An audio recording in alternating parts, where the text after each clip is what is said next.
Assalamualaikum warahmatullahi wabarakatuh. Salam sejahtera untuk kita semua. Kepada yang terhormat Bapak Dr. Suwito SMSIAK selaku dosen mata kuliah metodologi penelitian dan teman-teman semua yang saya banggakan. Pertama-tama, saya ucapkan terima kasih kepada Bapak dosen mata kuliah metodologi penelitian dan teman-teman semua yang telah berkenan menonton video saya. Pada kesempatan ini, izinkan saya memperkenalkan diri. Saya Lilita Soprina dengan NPM 0227221126 dari kelas 4A Prodi Akuntansi Fakultas Ekonomi dan Bisnis Universitas Hairun Ternate. Selama kurang lebih 15 menit ke depan, saya akan mempresentasikan proposal penelitian saya yang berjudul Memahami Pengalaman Pelaku Usaha Mikro Terkait Implementasi Pajak Pertambahan Nilai Sebuah Pendekatan Fenomenologi. Oke baik, pada bab 1 pendahuluan kita akan membahas 5 topik pembahasan. Yang pertama yaitu latar belakang, yang kedua yaitu motivasi penelitian, yang ketiga itu fokus penelitian, yang keempat tujuan penelitian, dan yang kelima atau yang terakhir itu kontribusi penelitian. Kita masuk ke pembahasan pertama yaitu mengenai latar belakang. Implementasi pajak pertambahan nilai atau PPN merupakan instrumen fiskal penting namun kompleks, terutama bagi pelaku usaha mikro.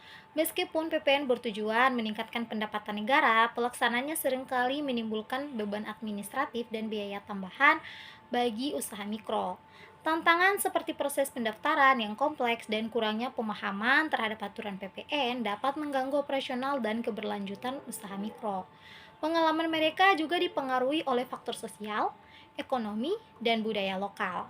Dalam era globalisasi dan digitalisasi, perubahan dalam cara bisnis dan teknologi informasi juga mempengaruhi cara pelaku usaha mikro berinteraksi dengan aturan PPN. Oleh karena itu, pemahaman yang mendalam tentang pengalaman pelaku usaha mikro terkait implementasi PPN penting bagi pembuat kebijakan untuk merancang kebijakan yang lebih inklusif dan berdampak positif bagi pertumbuhan ekonomi secara keseluruhan. Ke pembahasan kedua yaitu mengenai motivasi penelitian. Penelitian ini bertujuan untuk memahami pengalaman pelaku usaha mikro terkait implementasi pajak pertambahan nilai atau PPN. Fokusnya adalah mengisi kesenjangan pengetahuan dalam literatur tentang bagaimana mereka mengalami dan mempersepsikan aturan pajak ini dalam bisnis sehari-hari.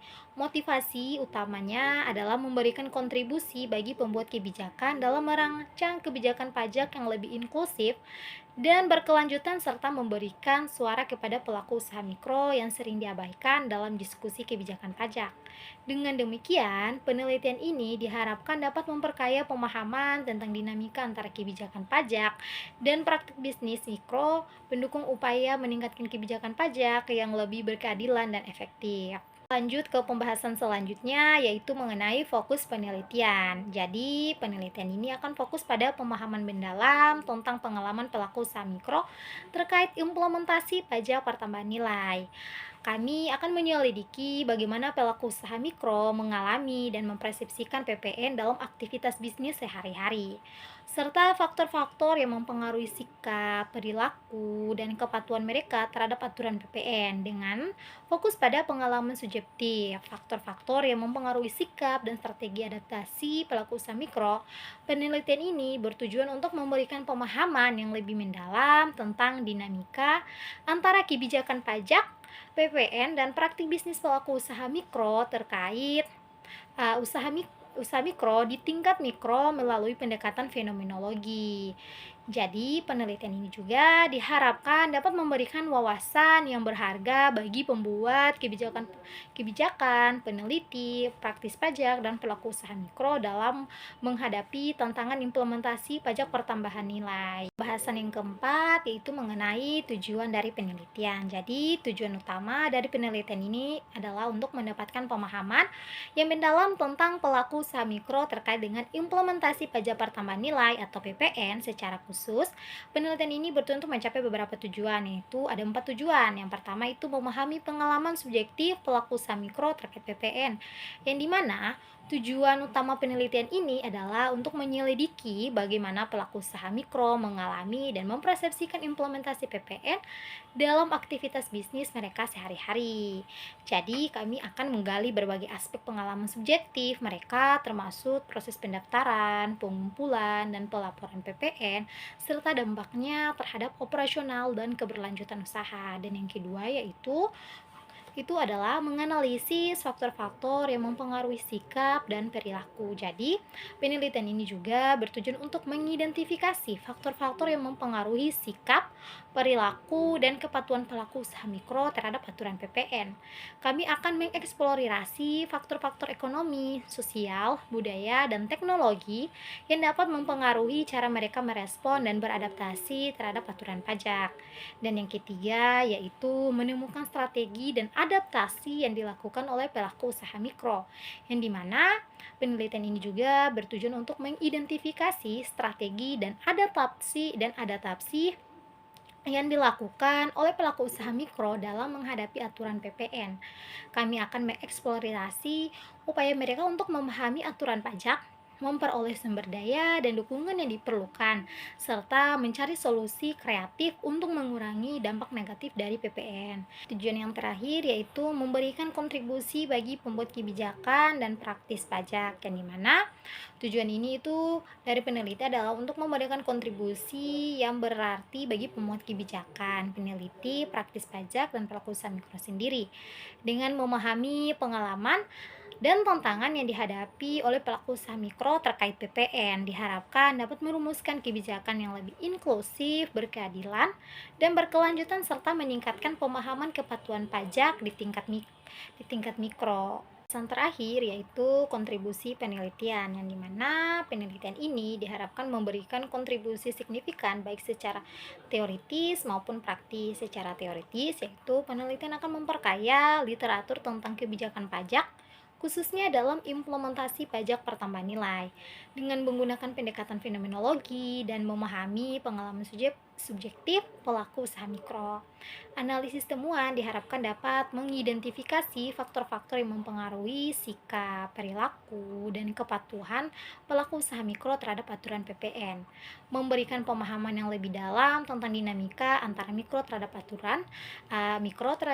aturan PPN, serta memberikan pemahaman yang lebih dalam tentang dinamika antara kebijakan pajak dan praktik bisnis tingkat mikro. Kontribusi praktisnya itu terletak pada wawasan yang diberikan kepada pembuat kebijakan untuk merancang kebijakan pajak yang telah inklusif dan berkelanjutan bagi pelaku usaha mikro, serta memberikan manfaat bagi praktis pajak dengan pemahaman yang lebih baik tentang pengalaman usaha mikro terkait PPN.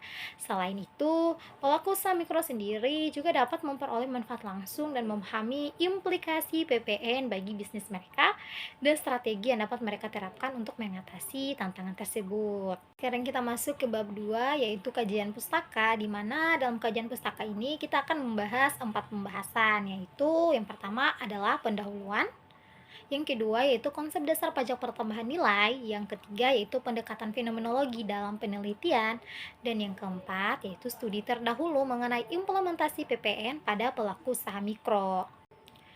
Jadi dalam bab 2 ini, yang pertama itu kita akan bahas mengenai pendahuluan, yang dimana PPN atau pajak pertambahan nilai merupakan bentuk pajak yang dikenakan pada transaksi jual beli barang atau jasa dengan tujuan mengumpulkan pendapatan negara serta mengurangi beban pajak langsung. Jadi, kebijakan ini memiliki dampak signifikan pada pelaku usaha mikro, terutama dalam hal beban tambahan dan ketersediaan kebijakan pendukung seperti keringanan pajak dan akses keuangan.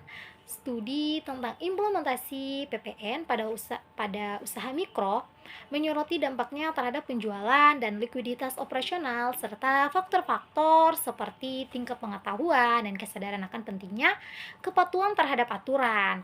Pendekatan fenomenologi dalam penelitian kualitatif memberikan wawasan mendalam tentang pengalaman subjektif pelaku usaha mikro terkait PPN, yang dapat membantu merancang kebijakan yang lebih mendukung pertumbuhan dan keberlanjutan sektor mikro. Bahasan yang kedua yaitu mengenai konsep dasar pajak pertambahan nilai, yang dimana pajak pertambahan nilai atau PPN atau Value Added Tax atau VAT merupakan bentuk pajak tidak langsung yang dikenakan pada konsumsi barang dan jasa. Jadi konsep dasarnya itu mencakup prinsip seperti tidak langsungnya pajak, pembebanan pada konsumsi barang dan jasa, netralisasi terhadap jenis barang, dan proporsionalitas terhadap nilai transaksi. Jadi, PPN ini juga bertujuan untuk mengenakan pajak pada konsumsi akhir oleh rumah tangga sambil memastikan kesamaan perlakuan terhadap semua jenis barang dan jasa yang dikonsumsi. Jadi, dalam konsep dasar pajak pertambahan nilai, di sini yang saya pakai itu ada dua teori. Yang pertama yaitu teori ekonomi pajak dengan prinsip netralisasi dan profesionalitas menjadi dasar dan memahami implementasi dan efek PPN dalam konteks ekonomi global dan nasional.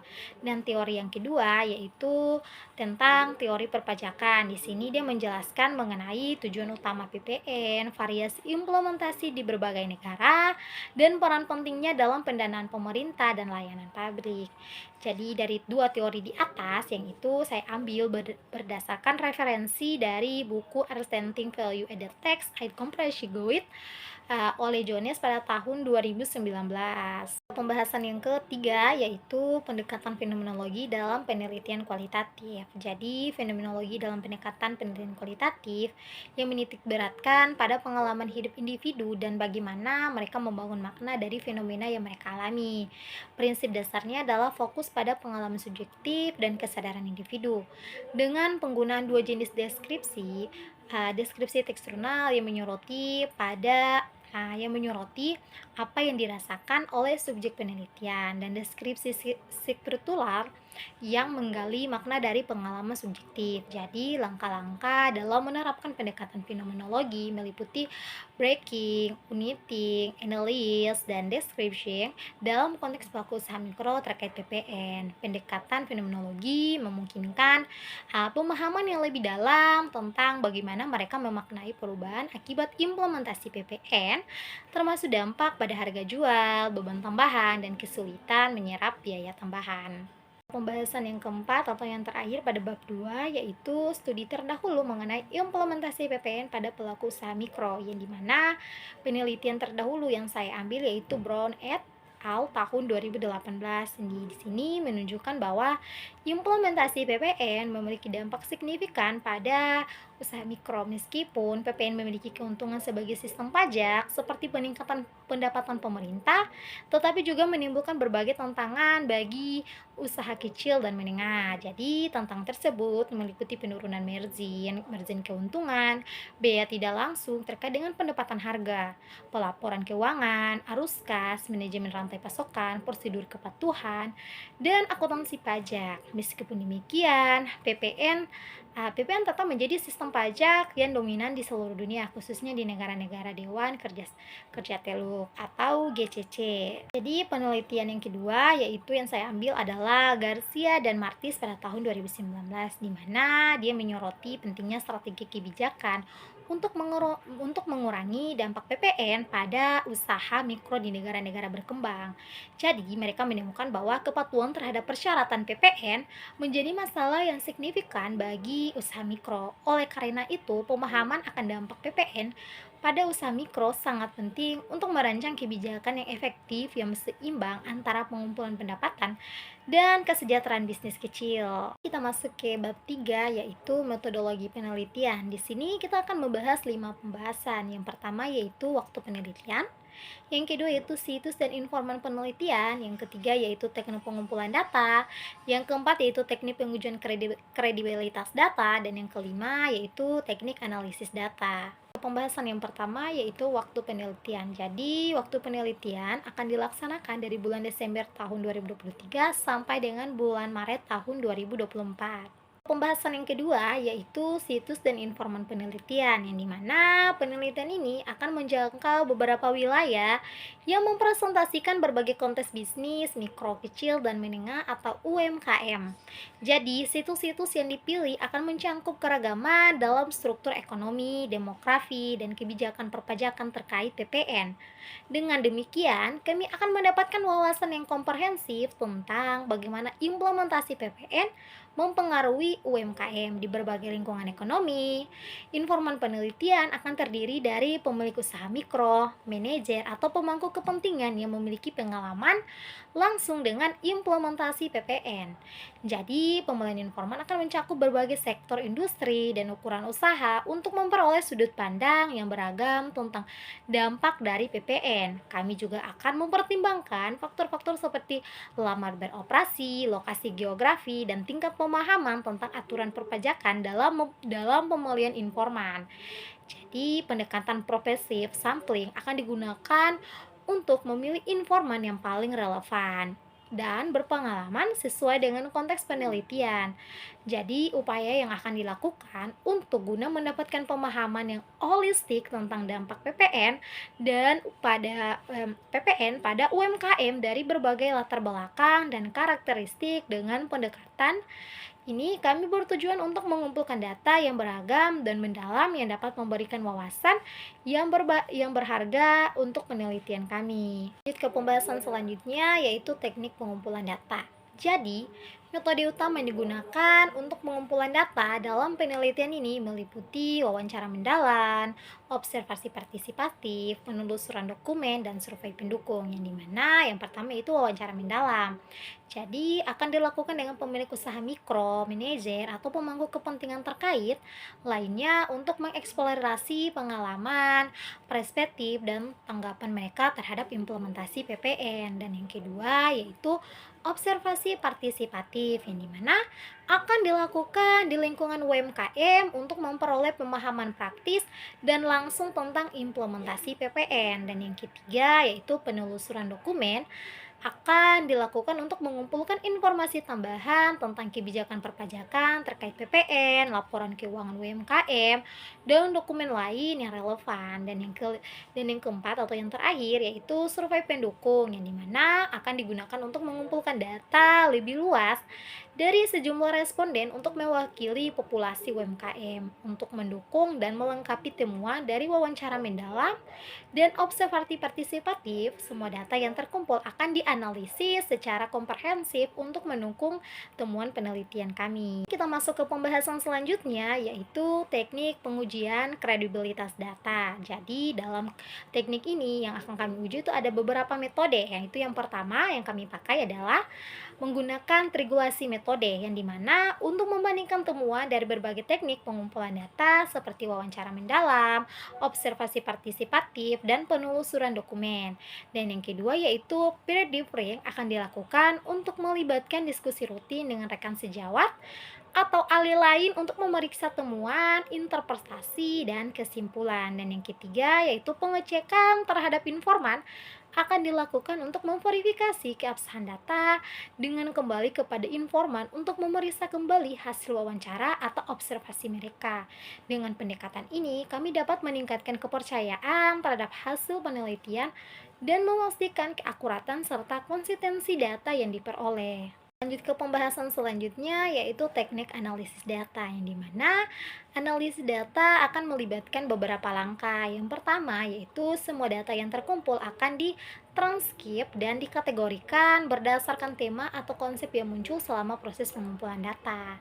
Jadi dikategorisasikan ini akan membantu dan mengorganisir data untuk analisis lebih lanjut. Yang kedua yaitu metode analisis tematik.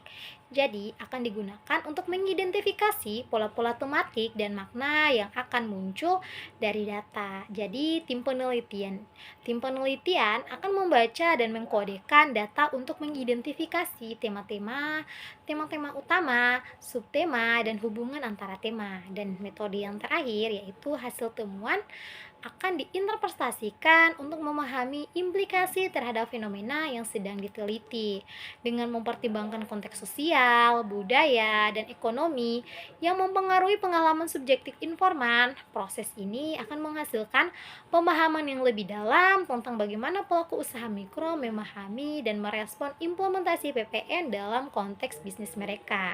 Jadi, kesimpulan dari penelitian saya yaitu studi ini bertujuan untuk memahami pengalaman dan perspektif pelaku usaha mikro terkait dengan implementasi pajak pertambahan nilai atau PPN serta mengidentifikasi faktor-faktor yang mempengaruhi sikap perilaku dan kepatuhan mereka terhadap aturan PPN. Melalui pendekatan kualitatif dan regulasi metode, data akan dikumpulkan melalui wawancara mendalam, observasi partisipatif, penelusuran dokumen, dan survei pendukung.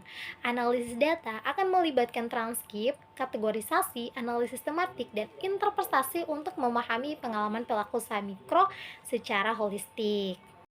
Dan saran dari penelitian ini yaitu berdasarkan temuan penelitian penting bagi pemerintah untuk merancang kebijakan PPN yang lebih inklusif, menyediakan program pendampingan dan pelatihan, serta memberikan keringanan pajak khusus untuk usaha mikro. Peningkatan akses informasi tentang aturan PPN dan kolaborasi lintas sektor juga perlu dipertimbangkan. Dengan menerapkan saran-saran ini, diharapkan kebijakan pajak dapat lebih mendukung pertumbuhan dan keberlanjutan sektor UMKM secara keseluruhan.